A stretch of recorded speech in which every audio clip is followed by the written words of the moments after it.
Para todos que acompanham semanalmente essas nossas lives da segunda-feira às 12h49.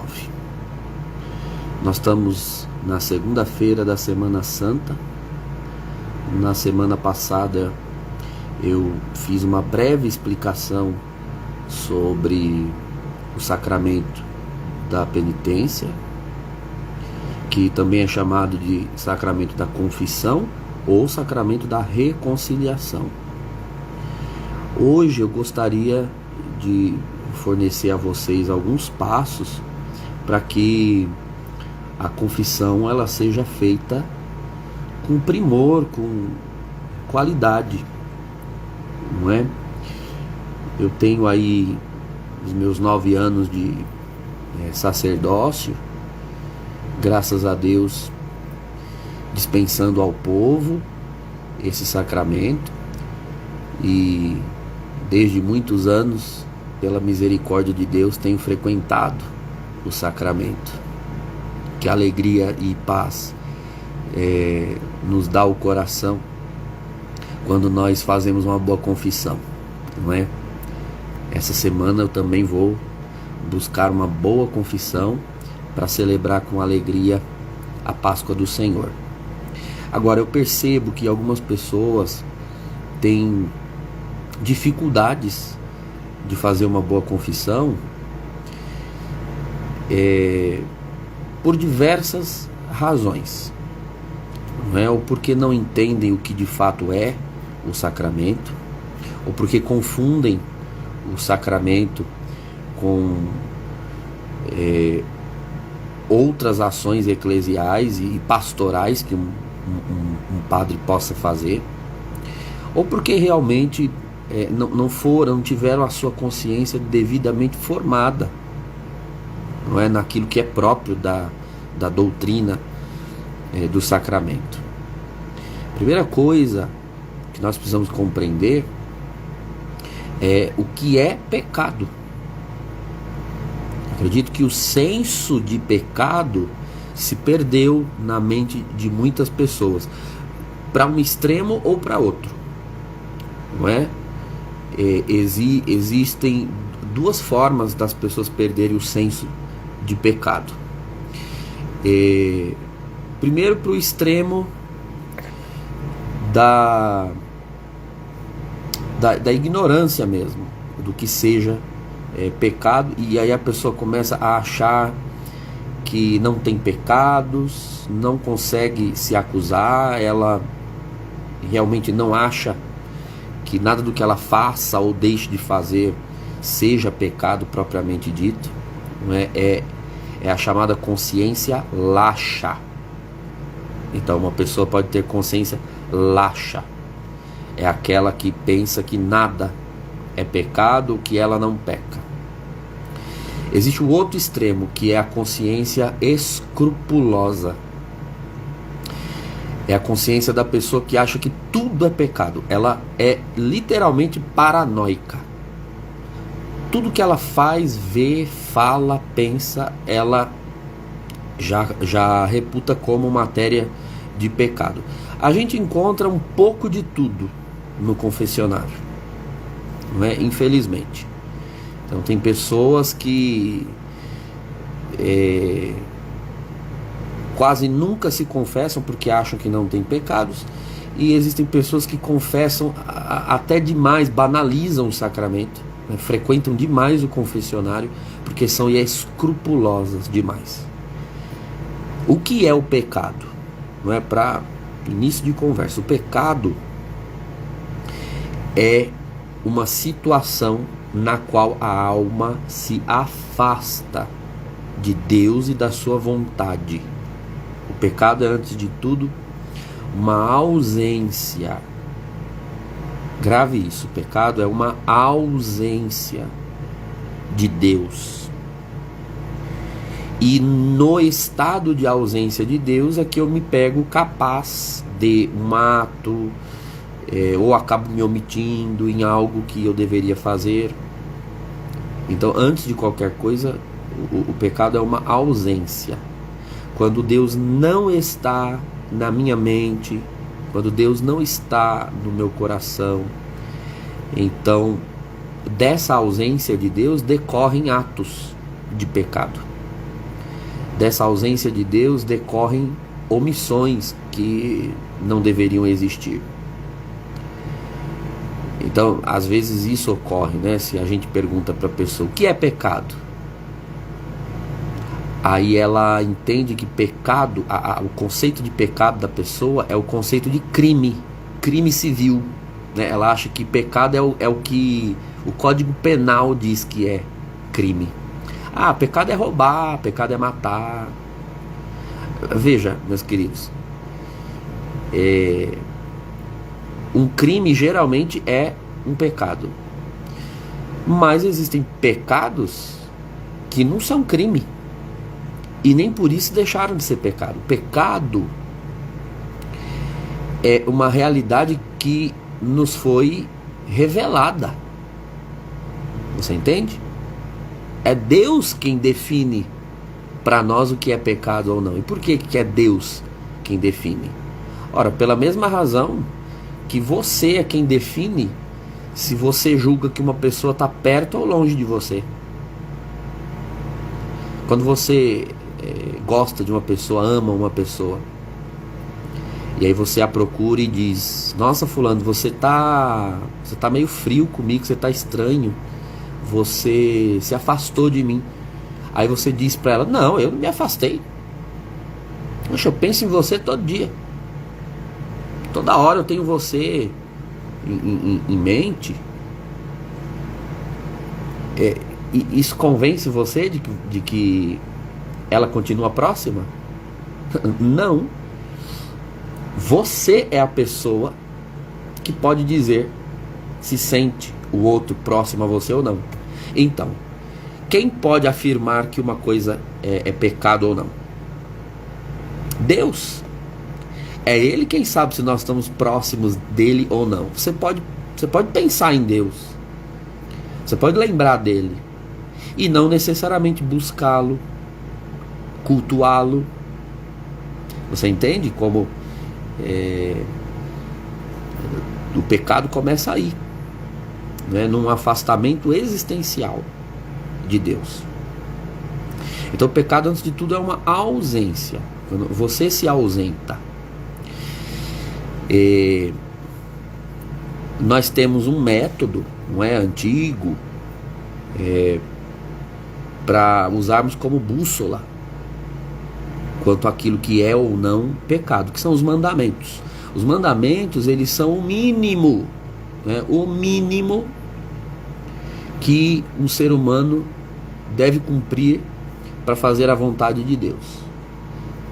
Não é? Ou seja, os mandamentos dão conta de nos recordar o que nós não devemos ser, né? Nós não devemos matar, não devemos roubar, não devemos pecar contra a castidade, não devemos furtar, não devemos cobiçar as coisas alheias, não é? Repare que a maioria dos mandamentos tem essa conotação negativa.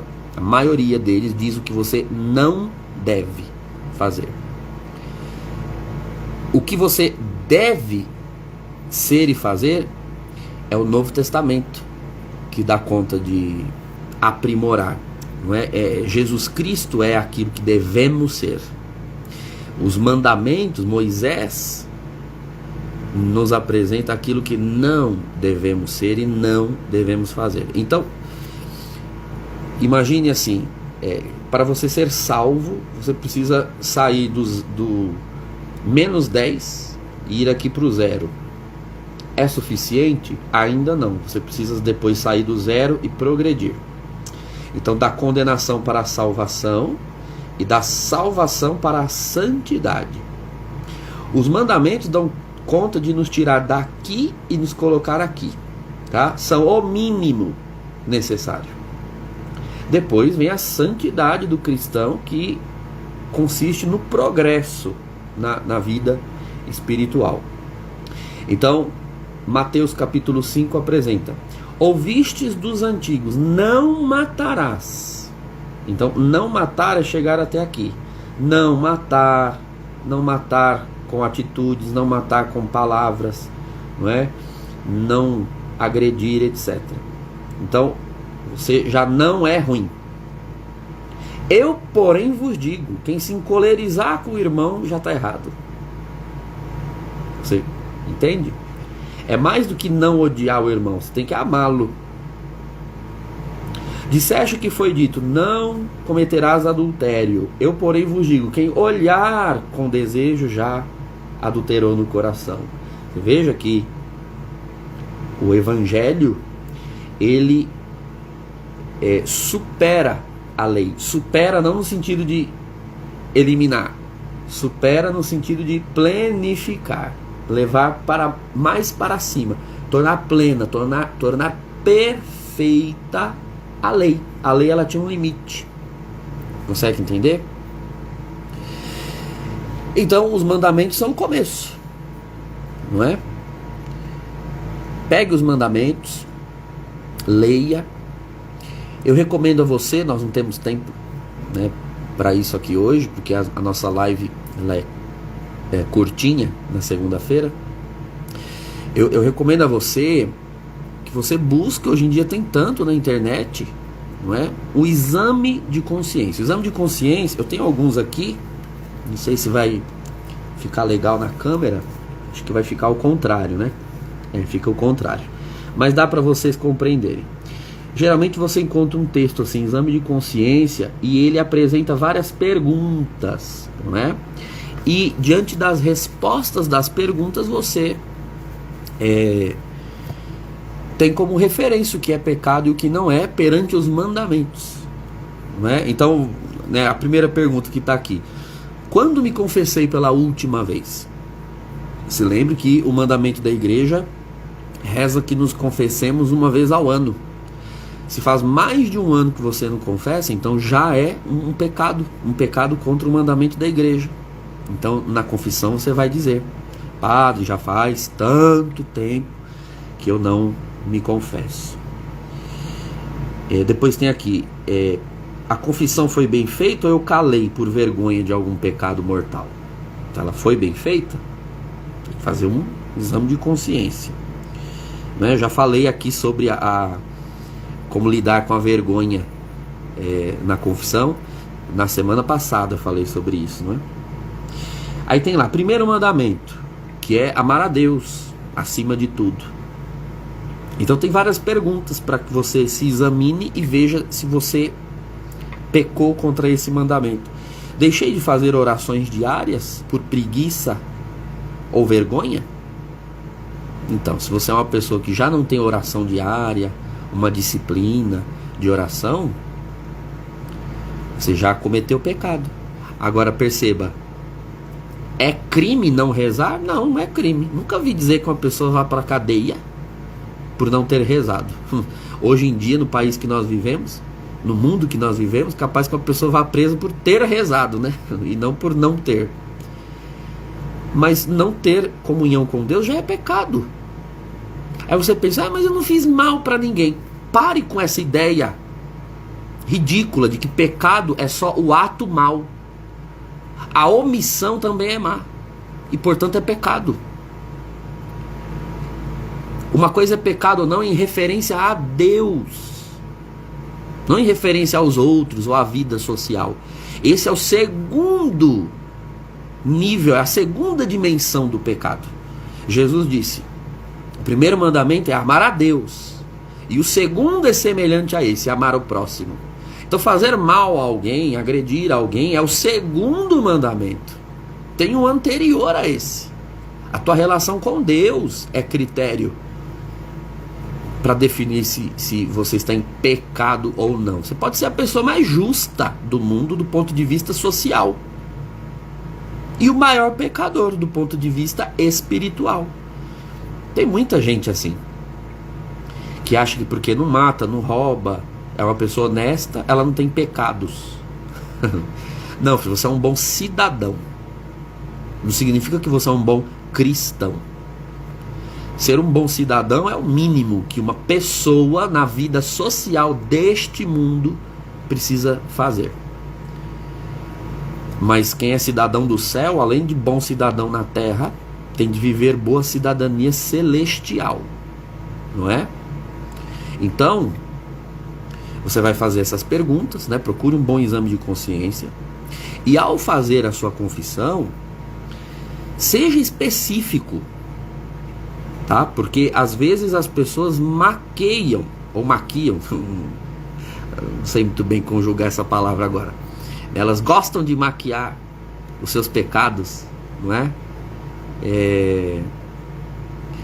Gostam de maquiar os seus pecados de uma forma a confessar pela tangente. Então eu ouço muito coisas do tipo: padre, eu pequei contra a castidade. Desculpa, meu querido, mas se você falar só isso na confissão, você não ofereceu matéria para o sacramento. Não é válida essa confissão. Por quê? Porque pecados contra a castidade podem ser vários. Se você não especifica a matéria de pecado, obrigado, maqueiam, isso mesmo. Se você não especifica a matéria, então a confissão não foi correta, não é? Então, pecar contra a castidade pode ser de diversas formas: por maus pensamentos, maus desejos voluntários, ver pornografia, masturbar-se, induzir pessoas a cometer esses pecados. A fornicação é um pecado contra a castidade, o adultério é um pecado contra a castidade. Enfim, você tem que dizer o que você fez. Não adianta só dizer pequei contra o tal mandamento. Pequei contra o primeiro mandamento. De que forma? Por superstição? Por falta à missa dominical? Entende? Então, se todas as vezes que você fez confissão, você só falou qual foi o mandamento que você transgrediu e você não especificou qual pecado que você cometeu, foi inválida, sim, tá? Me desculpe. Aliás, me desculpe não, eu estou te prestando um serviço para sua salvação. Vá confessar e dizer: olha, padre, peço perdão por todas as vezes que eu apenas falei que pequei contra tal mandamento e não especifiquei. Mas na realidade, daquelas vezes eu pequei por isso, por aquilo outro. Especifique o seu pecado, tá certo? Precisa especificar. Uma outra coisa que as pessoas não consideram é que elas acham que o pecado é igual ponto na carteira de habilitação. Depois de um ano, caduca. Não, meu filho, eu não sei de onde que as pessoas tiram certos critérios de exame de consciência. Se você cometeu um pecado há 10 anos, 20 anos e você nunca confessou, esse pecado ainda pode ser imputado em juízo diante de Deus. Aí a pessoa diz assim: mas padre, na época eu não sabia que era pecado. Então, mas agora você sabe. Como agora você sabe, então você deve confessar. Porque o que torna um ato matéria de pecado é o conhecimento, o desejo de cometer e o ato. Na época você teve desejo de cometer e realizou o ato. Você não tinha o conhecimento. Você tem agora o conhecimento? Pronto. Então agora aquilo lá atrás já é pecado a ser confessado. Antes já era ato intrinsecamente mal. Agora é pecado imputado à tua consciência. Então confesse pecados passados que você nunca confessou. 20 anos, 30 anos. Se o Espírito Santo te recordar pecados que você nunca confessou, confesse. Isso é importante. Eu recomendo geralmente às pessoas que façam, ao menos uma vez no ano, uma confissão geral. Não é? Uma confissão geral. Mesmo de pecados mortais já confessados no passado, uma vez ao ano, como um ato de amor a Deus, não é? Então, isso é importante, que você busque, não é, nessa semana, né, aos sacerdotes que absolvam os pecados nesse sentido. Quero mandar um abraço aqui para o Padre Márcio, que acompanhou a live, Padre Jorge, outros irmãos sacerdotes que também acompanharam. Eu desejo que seja uma Semana Santa frutuosa, profícua, edificante, e que todos nós nos unamos à cruz de Jesus, com coração, com atitudes, e que a Páscoa do Senhor nos renove a todos nós. Deus abençoe, em nome do Pai, do Filho e do Espírito Santo. Amém.